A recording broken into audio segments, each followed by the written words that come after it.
Kasus harian COVID-19 di Provinsi Aceh bertambah lagi sebanyak 231 orang. Kasus paling banyak terjadi di kota Banda Aceh disusul Kabupaten Pidi. Sedangkan kasus sembuh terbanyak ada di Banda Aceh mencapai. Banda Aceh menjadi kota yang paling banyak melaporkan tambahan kasus yakni 57 orang. Sedangkan kasus sembuh terbanyak ada di Banda Aceh mencapai 53 orang. Hal tersebut disampaikan juru bicara Satuan Tugas Penanganan COVID-19 Pemerintah Aceh, Saifullah Abdul Ghani kepada awak media. Dengan tambahan 231 orang, total kasus kumulatif COVID-19 di Aceh hingga 2 Maret 2022 menjadi 40.702 orang.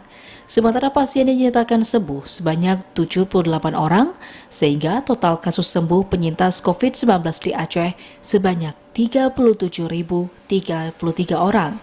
Sebanyak 2 orang warga Aceh Besar dan Aceh Barat dilaporkan meninggal dunia dalam 24 jam terakhir. Dengan demikian, total kematian akibat COVID-19 di Aceh menjadi 2.091 orang sejak pandemi COVID-19 melanda. Berikut data sebaran kasus COVID-19 baru secara harian dilaporkan Banda Aceh 57 orang, Pidi 32 orang, Aceh Besar 23 orang, Aceh Tengah 22 orang, Gayo Luwes 21 orang, Aceh Tamiang 19 orang, Langsa 13 orang, Lok Semawe dan Biren masing-masing 7 orang. Selanjutnya Kota Sabang 6 orang, Bandar Meriah 5 orang, Pidi Jaya, Aceh Jaya dan Aceh Barat masing-masing 4 orang. Aceh Timur, Aceh Utara dan Aceh Selatan masing-masing 2 orang. Sedangkan 1 orang lagi dilaporkan positif tercatat warga Simelu. Sementara pasien yang dinyatakan sembuh meliputi Banda Aceh 53 orang, Pidi Jaya 10 orang, Aceh Tengah 7 orang, Aceh Tamiang, Sabang, Aceh Tenggara, Pidi dan Nagan Raya masing-masing 2 orang.